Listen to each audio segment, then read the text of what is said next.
얼마 전에 우리 교회 앞에서 우리 교회 청년 하나가 저를 보더니 반갑게 다가와 인사를 하고 대뜸 이렇게 묻는 겁니다. 목사님은 어떤 유형의 사람입니까? 황당한 질문에 할 말이 없었습니다. 나는 온유하고 겸손한 사람이야, 이렇게 얘기하려고 하다가 얘기할 시간을 놓치면서 바로 그 친구가 말합니다. 목사님, 오해하지 마세요. 다름이 아니라 목사님이 어떤 유형이라고 하는 것은 요즘 얘기하는 MBTI를 묻는 겁니다.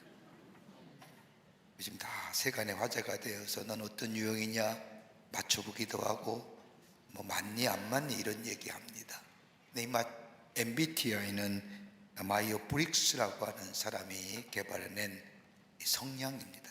그러니까 퍼스널리티죠. 개인의 성향이 어떤 성향을 가지고 있느냐, 그에 의해서 그가 택해야 할 직업, 그가 해야 할 일들, 그가 어떤 삶을 살아가는 게 좋겠느냐라고 하는 겁니다. 큰 카테고리 속에 네 가지로 나누지요. 외향적이냐, 내성적이냐, 감각적이냐, 직관적이냐, 생각적이냐, 느낌적이냐, 아니면 심판적이냐, 아니면 인지적이냐, 이렇게 나누어서 사람의 유형을 16가지로 만들어냅니다. 그래서 그 사람은, 이런 유형의 사람은 이런 일을 하시면 좋겠다.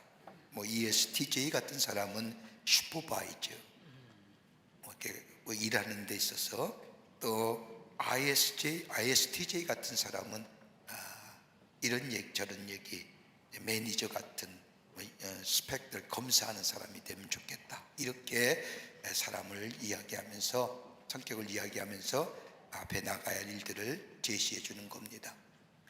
제가 미국에 처음으로 공부하러 갔을 때에 처음 첫 시간에 이 검사를 했습니다. 그래서 저한테 검사의 결과를 선생님이 가르쳐 주면서 너는 목사하는 게 좋다. 교회를 섬기고 성도를 섬기는 것이 너 성향에 맞다. 그래서 오늘 여기까지 제가 왔습니다. 근데 내 친구는, 저와 함께 간 동료는 성향이 좀 다른 겁니다. 공부하기를 원했고 학문적인 깊이를 가지고 더 연구해서 학문적인 성과를 내기를 원했는데, 학교에서 너 공부하면 안 돼, 너 목회해야 돼. 그러니까 기분 나빠서 학교를 떠났습니다. 나와 맞지 않는다고. 여러분, 이것이 좋으면 다른 것이 좋지 못하는 게 우리네 삶이지요. 완벽한 인간이 없습니다. 장점이 있으면 단점이 있고 단점이 있으면 장점이 있습니다. 그러나 우리의 부족한 부분은 부족하다 할지라도 장점을 극대화하고 단점을 서로 이해하고 덮어주는 공동체 삶이 된다고 한다면 거기에 하나됨의 역사가 있고 평화가 있고 화목의 역사가 있게 됩니다. 여러분, 그리스도인의 삶이란 예수를 따라가는 삶이요, 제자의 삶을 살아가는 삶입니다. 어떻게 하면 내가 예수의 사람으로 내가 속한 공동체 속에서 내게 주신 귀한 것들을 통하여 하나님 나라를 이루어갈 수 있을까? 여러분, 철학자인 하이데거는 인간을 가리켜서 평균적인 인간, 일반적인 사람, 다스만이라고 하는 일반적인 사람을 세 가지의 특성을 가지고 얘기합니다. 하나는 뭐냐면 말하기를 좋아하는 사람, 말하기를 좋아하는 사람. 또 하나 있다고 한다면 호기심이 많은 사람. 세 번째는 애매한 존재의 사람. 가만히 보면 이 말을 진리 없이, 인생관 없이, 하루 목표 없이 그럭저럭 하루를 살아가는 삶, 이런 사람이 보편적인 삶, 평균적인 사람이라는 겁니다. 그러나 삶의 의미가 있고 보람 있는 삶, 비록 큰 일은 하지 못한다 할지라도 내가 처한 곳에서 최선의 삶을 경주하는 삶, 이런 삶이 의미 있는 삶이요, 가치 있는 삶이요, 보람 있는 삶이라 말할 수 있습니다. 오늘 본문의 말씀을 볼까요? 오늘 본문의 말씀은 이런 사람을 하나 우리에게 한 분을 소개합니다. 그의 이름은 오네시보로입니다. 오네시보로는 에베소 출신의 그리스도인으로 성경은 기록하고 있습니다. 바울과 초대교회의 충성과 봉사로 칭찬받은 사람입니다. 사도 바울이 복음을 전하다가 로마의 옥중에 갇혔을 때에 바울을 찾아가 보살펴 주었던 사람이었고, 초대교회인 에베소 교회에 남의 눈에 띄지 않게 봉사했던 사람이기도 합니다. 이런 오네시름으로 바울을 얼마나 귀하게 여기는지요. 오늘 성경 말씀을 보면 마치 친구처럼 대할 뿐만 아니라 오늘 오네시모로에게 하늘의 축복을 구하는 기도를 했던 것을 읽을 수가 있습니다.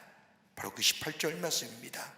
원하오건대 주께서 그로 하여금 그날의 귀에 국류를 있게 하여 주소서라고요. 무슨 말일까요?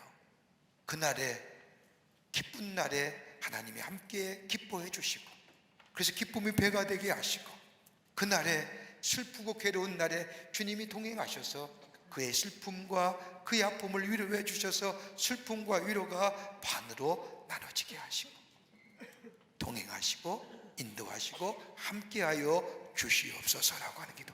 여러분, 이것만큼 귀한 기도가 어디 있을까요? 하나님이 여전히 시므로에게 주의 국류를 허락하여 주시옵소서. 어떤 사람이었기에 바울이 이토록 오네시모를 향하여 하나님 앞에 하나님의 국류를 구하는 기도를 드리는 사람이 되었을까요? 도대체 어떤 모습일까요? 오늘 본문의 말씀을 통해서 함께 말씀을 나누고 또 은혜 받고 이런 하나님의 국류를 넘는 여러분과 저와 되시기를 간절히 소망합니다. 첫째는 다른 사람의 마음을 소생케 하는 사람, 한마디로 다른 사람을 유쾌하게 하는 사람이었다는 겁니다.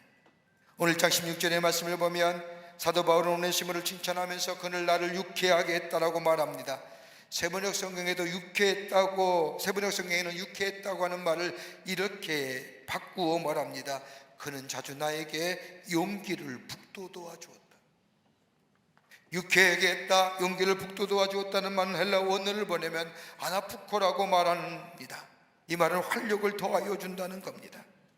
즉 사도 바울은 오네시모를 향하여 그는 나에게 용기를 줄 뿐만 아니라 나의 마음을 싱싱하게 만들어주는 사람이요, 한마디로 기분을 좋게 하는 사람이라는 겁니다. 여러분, 이만한 존재가 어디 있을까요? 여러분, 사람 만나면 기분 좋게 하는 사람이 있습니까? 귀한 겁니다. 아니면 여러분이 다른 사람을 기분 좋게 하는 사람이십니까? 그건 더더욱 귀한 일입니다. 어떤 조사 연구기관에서 조사하기를 당신은 어떤 사람을 만날 때 용기를 얻고 마음이 싱싱해지며 기분이 좋습니까? 라고 조사 연구했더니 4가지의 결과가 나왔다고 합니다. 하나는 뭐냐 하면 물질이나 힘에 굴복하지 않고 바른 말 하는 사람, 이 사람을 보면 흐뭇해지고 용기가 난다는 겁니다. 흔히 비굴해지고 싶고 권력 앞에, 물질 앞에, 지위와 명예 앞에 그 상대적으로 비굴해지기 싶지만 그러지 아니하고 힘이나 물질에 굴복하지 아니하고 바른 말하는 사람, 우리에게 시원한 것 갖다 주지요. 또 하나 있다고 한다면 다른 사람을 충분히 이해하고 비판과 평가보다는 격려하고 좋은 점을 발견해서 말해주는 사람, 이런 사람은 많은 것을 배우게 하고 마음이 상쾌해진다는 겁니다. 여러분, 비판하고 평가하는 사람, 시니컬하고 날카롭고 여러분 좋은 얘기인 것 같지만 가만히 들여다보면 그 주변엔 사람이 없습니다. 절대 없어요. 한번 생각해 보십시오. 좋은 얘기해도 관계성 갖기가 쉽지 않은데 만나면 맨날 쪼개는 얘기만 하니 좋아하시겠어요? 학생들에게 격려하는 얘기하면 얼마나 좋아요. 맨날 쪼개는 얘기만 하니 선생님 미워하지요. 비판하고 지적해 주는 것 시니컬하고 날카롭고 지적이고, 여러분 그 주변에는 사람 없습니다. 그러나 격려하고 용기해 주는 사람, 고독하고 외로울 때에 함께하며 그리고 저를 위로하고 격려하는 사람, 좋은 점 이야기해 주는 사람에게는 그 사람을 만날 때마다 힘이 되고 상쾌해지고 많은 것을 배우게 됩니다. 세 번째가 있다고 한다면 빈부의 계급이나 사회적 지위를 의식하지 않고 솔직명랑하게 신앙생활하는 사람, 늘 기쁨이 있는 거예요. 내가 많이 가졌고 적게 가졌고 내가 높은 죄 이거 관계없어요. 내가 구원받은 백성으로, 하나님의 은혜로 구원받은 백성으로 내 마음에 구원의 감격이 넘쳐나 그 은혜에 감사하며 하나님의 주신 은혜대로 내 삶의 자리에서 기쁨과 감사함으로 하나님을 섬기며 교회를 섬기며 이웃을 섬기며 기쁘게 내 분량만큼, 내 분깃만큼 하나님의 일을 감당하는 사람, 그거 볼 때에 기쁨이 있어요. 우리 교회도 그런 분 참 많아요. 참 감사한 일이죠. 자기의 분깃에 맞게 하나님을 섬기는 일을 볼 때마다 우리의 마음을 기쁘게 하고 흐뭇하게 합니다. 또 하나 있다고 한다면, 말없이 사랑하고 드러내지 않게 희생하는 사람이 곁에 있을 때 섬김의 사람이죠. 여러분, 섬김의 사람이 있는 공동체는 행복합니다. 섬김이 있는 사람이 있는 공동체에는 다른 사람의 그 섬김을 통하여 새롭게 회복되고 일어납니다. 여러분, 그리스도인이라는 게 뭘까요? 그리스도인의 정의가 어떤 걸까요?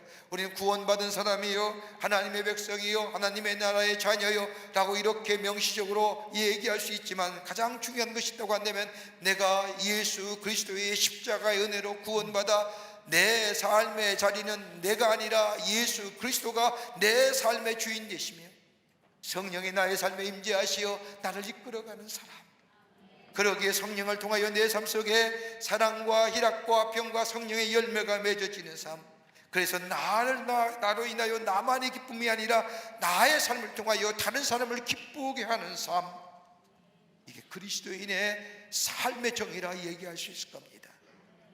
바로 로마서 15장 3절의 말씀처럼 그리스도께서는 자기를 기쁘게 하지 아니하셨나니 라고 하는 말씀처럼, 예수님이 이 땅에 계시면서 공생의 세계를 보내시면서 예수님은 자신의 기쁨보다는 다른 사람을 기쁘게 하며 다른 사람을 살리신 일을 사셨던 것처럼, 나를 사셨던 것처럼, 살리셨던 것처럼, 나 또한 내 삶이 나의 기쁨과 나의 만족이 아니라 예수 그리스도의 기쁨이요 예수 그리스도의 만족이 되기 위해서 살아가는 인생, 이게 바로 그리스도인의 삶의 모습의 정의라 할 것입니다. 여러분, 공생의 예수님의 생애를 가만히 보십시오. 사복음서에 나타난 예수님의 생애를 보면 예수님은 물질이나 힘에 굴복하지 아니하십니다. 저 공생애를 시작할 앞에 두고 광야에 나가 40일 동안 금식 기도 마친 후에 가장 사탄의 유혹이 뭡니까? 먹는 것에 대한 꿈과도 힘과 힘에 대한 시험이죠.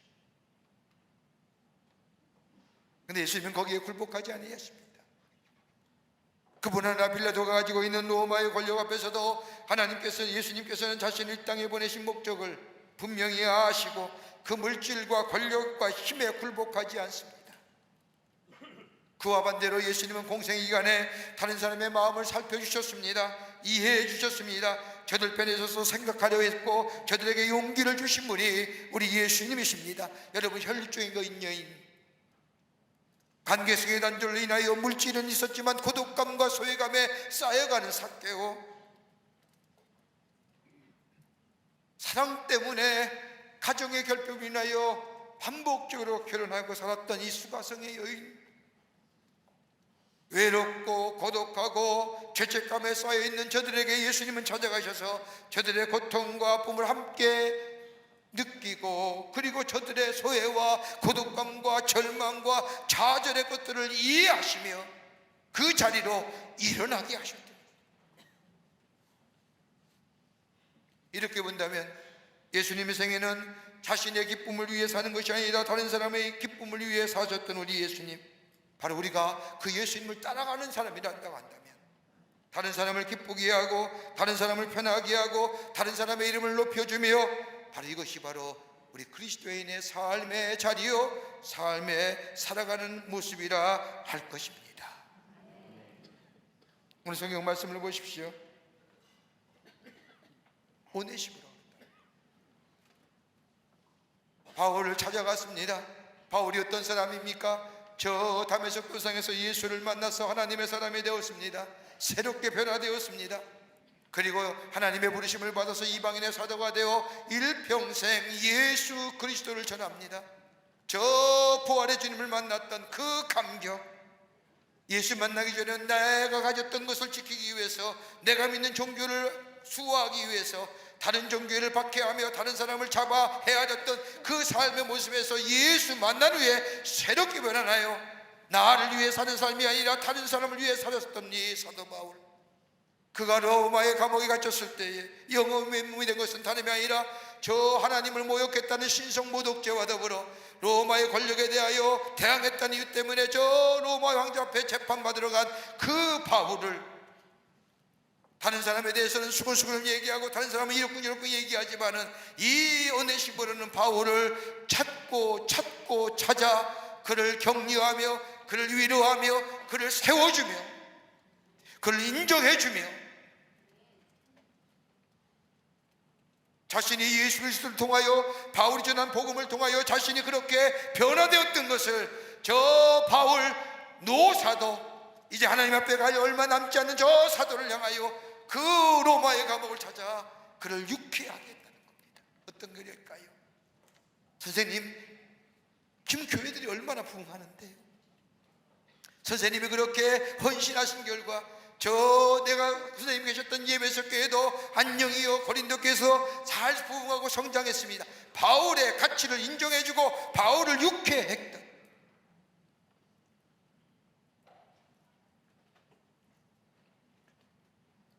비판하거나 파괴적이나 비겁하게 물질이나 권력에 아부하는 삶이 아니라 격려, 유쾌하게. 여러분, 지도력이 뭡니까? 리더십, 지도력의 부재. 요새 가장 많이 있는 게 지도력의 부재라고 하죠. 여러분, 지도력이라는 게 어떤 걸까요? 지도력은 인플루언서예요. 영향을 미치는 거예요.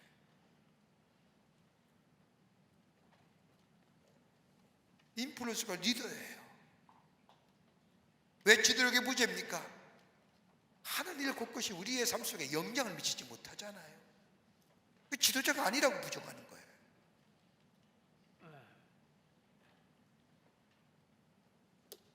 여러분, 우리 기독교의 신앙은 다른 사람이 먼저가 아니라 내가 먼저가 아니라 다른 사람이 먼저입니다. 내 안에 예수가 계시는 삶, 내가 먼저 예수 안에 소생케 된 사람, 은혜 받은 사람, 나를 예수의 은혜 안에서 새롭게 소생케 된 이 놀라운 은혜, 나만의 만족으로 같이 끼치는 것이 아니라 다른 사람을 소생케 하는 사람, 오늘 오네시모로가 되었다는 겁니다.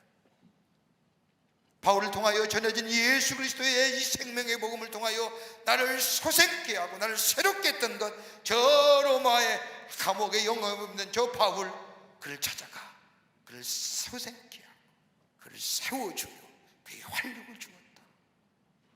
바울이 잊지 못하는 거예요. 그러기에 뭐예요? 하나님이여, 저 오네시모로의 집에 주의 공유를 베푸시옵소서라고 기도합니다.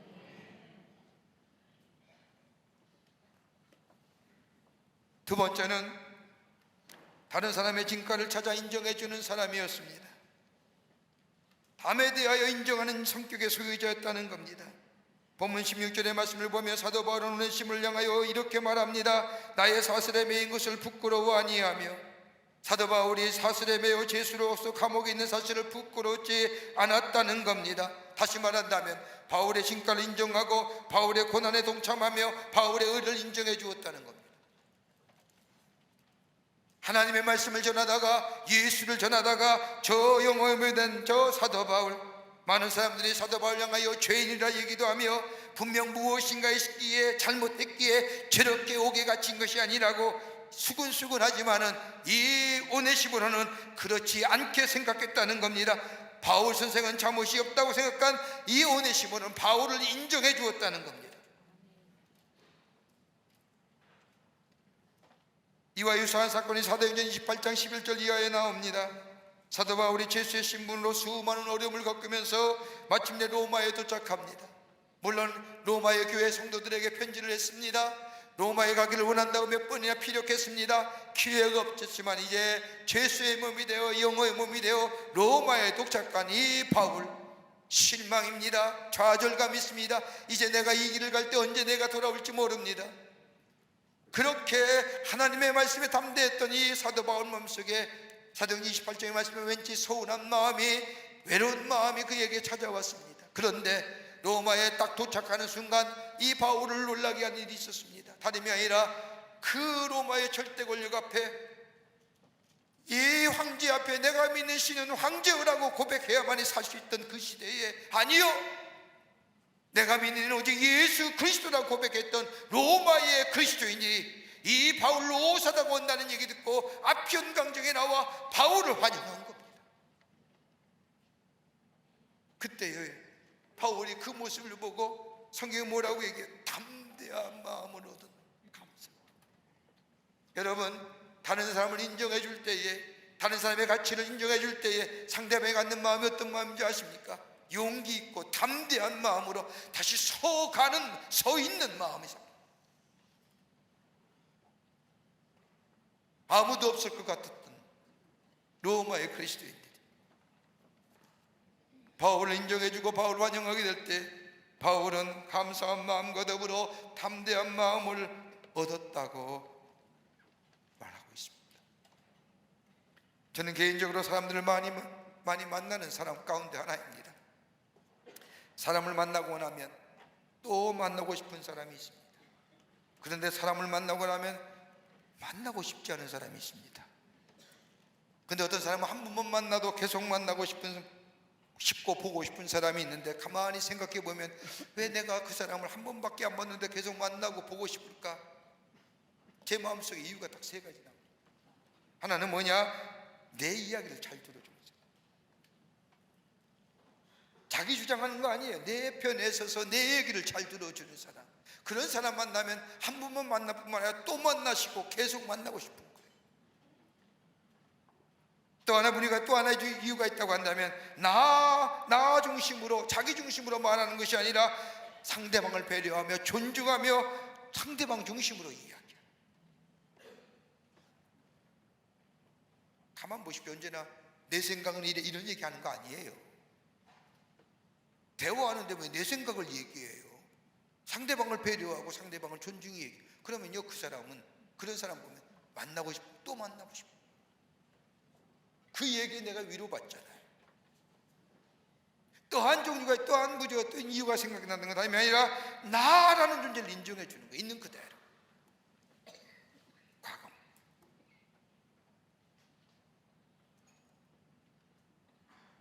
이런 사람은 만나고 싶고 또 만나고 싶은 사람. 내 이야기를 잘 들어주며 상대방을 배려하며 상대방 중심으로 이야기하는 사람, 나라는 존재를 인정하는 사람. 여러분, 예수님 가만히 보세요. 공관복음서나 사복음서에 나타난 예수님의 모습을 가만히 보면 예수님은 언제나 다른 사람을 인정해주며 다른 사람을 고귀하게, 아무리 죄를 졌다 할지라도 가늠한 여인의 고민을 이해하시면서 용서하셨던 예수님, 더 나아가 형식적인 종교생활을 대하여 했던 니고데모를 향하여 니고데모의 고민을 알고 이해하셨던 예수님, 상대편에서 얘기하는, 인정해 주는 거예요. 그들의 이야기를 들어주는 거예요. 위선적인 부자 청년의 정신적인 갈등과 영적인 갈등을 알고 인정해 주시는 예수님, 있는 그대로의 모습, 정죄하거나 비판하는 거 아니에요. 어떤 사람이 천국에 갔는데 거기에는 모든 시계에 사람들의 이름이 붙여져 있는 것을 보게 됩니다. 이 사람이 베드로에게 묻습니다. 시계에 붙어있는 것이 무엇입니까? 라고 묻자 베드로가 대답하기를 그것은 시계가 아니라 죄를 측정하는 측정기구이라고 이야기합니다. 그러면서 둘러보니까 시계 밑에 이름표가 하나씩 붙었는데 빌리그레 목사님의 죄 측정하는 기구, 선풍기 같은 돌아가는 건데, 요한 웨슬레 목사님, 마틴 루터, 깔뱅, 역사상의 귀한 분들 이름이 다 붙어있는 죄의 측정기가 있는 거예요. 근데 가만히 보니까 그건 전혀 움직임이 없어요. 생각합니다. 죄가 없으신 분들이구나. 무디 목사님뿐만 아니라 유명한 신앙의 족적을 남겼던 분들 역시 죄의 측정에는 움직이지 않는 겁니다. 그때 이 사람이 베드로에게 묻습니다. 그러면 내 것도 있습니까? 그랬더니 베드로가 대답합니다. 있지. 어디 있습니까? 자네 것은 지금 내가 너무 더워서 사무실에 선풍기로 쓰고 있다네라고 있다. 하도 빨리 돌아.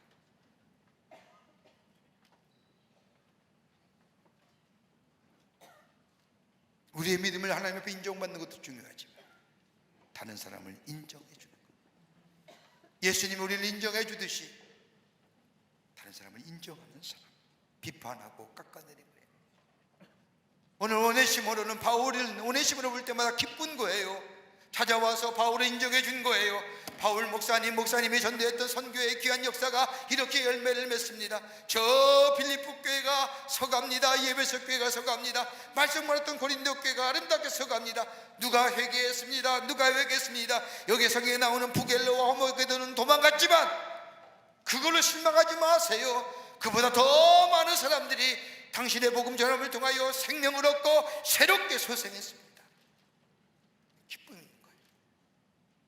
나는 허무한 것 같고 아무것도 남긴 게 없는 것 같은데 바울의 가치를 인정해 주는, 그럴 때 바울은 힘을 얻고 성경 말씀입니다. 하나님, 저 오네시모의 집에 주의 긍휼을 베풀어 주옵소서. 오늘 그 은혜가 여러분과 저 가운데 있어지기를 주의 이름으로 축원합니다. 끝으로 행동하는 신앙이었습니다. 행동하는, 다른 말로 하면 행동한다는 것은 바울을 염려해주고 자기의 시간과 정성을 들이는 사람이었다는 겁니다. 오늘 디모데후서 1장 17절의 말씀을 보면 바울은 오네시모를 칭찬하면서 저가 나를 부지런히 찾아 만났느니라. 말로만 바울을 사랑합니다. 바울을 자랑스럽게 생각하는 것이 아니라 위험을 무릅쓰고 방문했다는 겁니다. 여러분, 바울은 지금 로마 옥중에 갇혀 있는 겁니다. 이 오네시모로가 바울을 찾아 로마 옥중에 찾아간다는 것은 내가 예수 믿는 사람이요, 내가 하나님의 사람이라고 대놓고 얘기하는 겁니다. 내가 말로는 아니할지라도 하나님의 복음을 전하다가 영험했던 저 바울, 예수 그리스도를 증거하다가 저 신성모독죄로, 저 로마의 권력에 대항한 자로 잡혀 감옥중에 있는 저 바울을 찾아가는 것은 나 또한 그의 추종자요, 그 같은 부류의 사람이라는 것을 이야기하는 겁니다.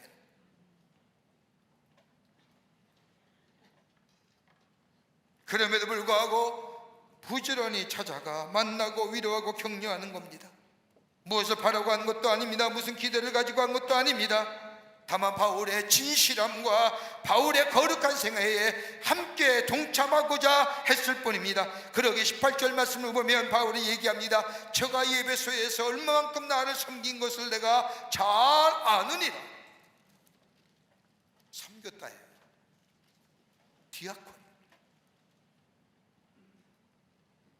생각만으로 바울을 안타깝게 생각하는 것이 아니라 직접 가서 사도 바울을 위해 섬겼다는 겁니다.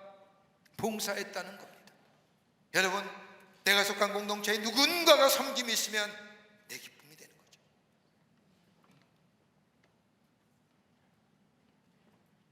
의무감과 책임을 하는 것이 아니라 기쁨을 가지고, 주님이 우리에게 그렇게 했듯이 주님이 우리에게 섬겨셨던 것처럼 내가 속한 공동체에서 내가 섬김을 받은 자로 그 은혜로 내가 이렇게 하나님의 사람으로 세움받은 것처럼 내 삶의 자리, 내 속한 공동체 속에 예수님이 그렇게 했듯이 내 또한 섬기는 자리가 있을 때에 나를 통하여 그 공동체가 기쁨을 누릴 수 있다고 한다면, 여러분, 이것만큼 기쁜 일이 어디 있을까요?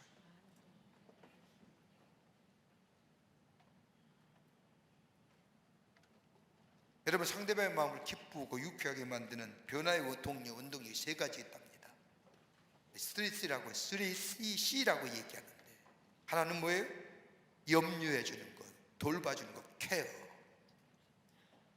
두 번째가 있다고 한다면 전적인 헌신, 커맨스먼트입니다. 또 하나 있다고 한다면 상대방에 대한 신뢰, 컨피던스입니다. 이럴 때에 다른 사람의 마음을 유쾌하게 하고 기쁘게 하고 이것이 변화의 원동력이 된다는 겁니다. 여러분, 섬기는 게 뭘까요? 이 요소가 여기에 들어가요. 이 세 가지 요소가 섬김 속에 들어가요.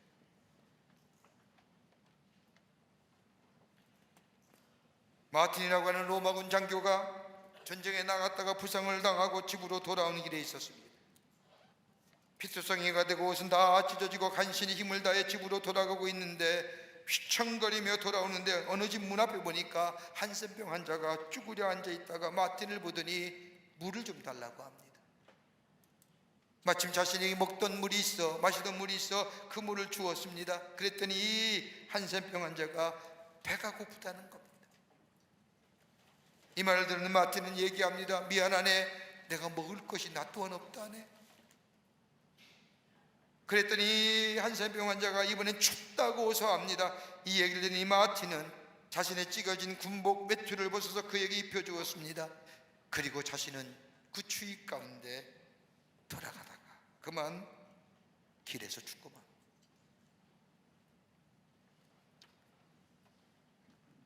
하늘나라에 갔더니 예수님이 나오시는데 이 마틴을 영접하는데 마틴은 깜짝 놀랐습니다. 예수님이 입고 계신 옷은 조금 전에 자신이 저 한센병 환자에게 벗어주었던 찢어진 군복이었습니다.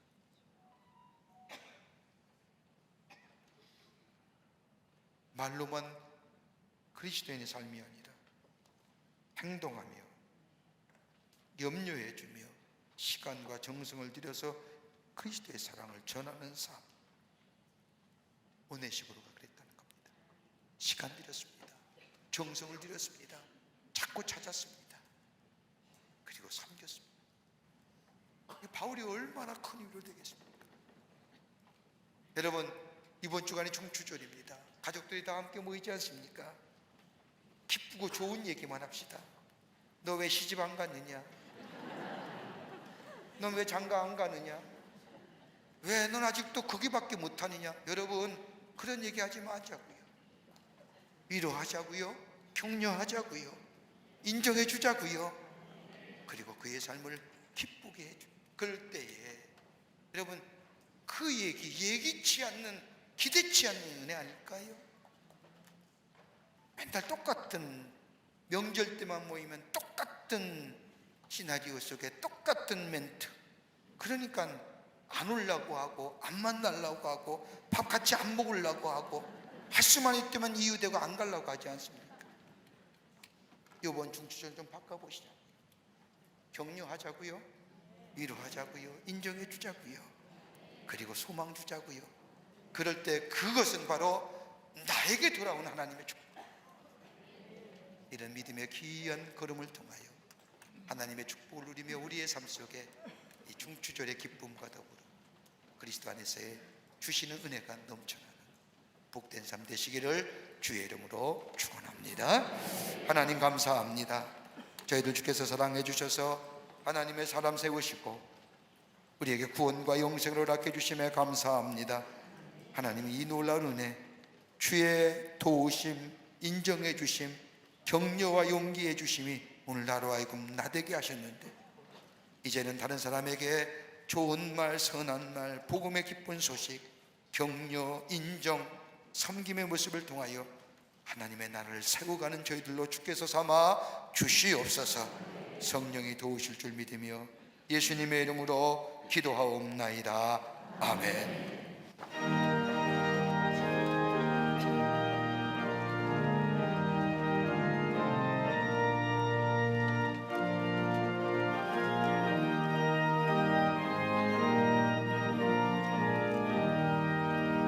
참 즐거운 노래를 늘 높이 불러서 이 세상 사는 동안 주 찬양하리.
오신 주 찬양하여라.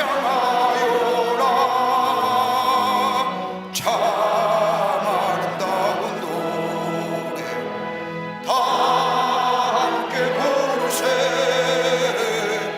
하늘의 기쁨 주 오신 주 찬양하여라.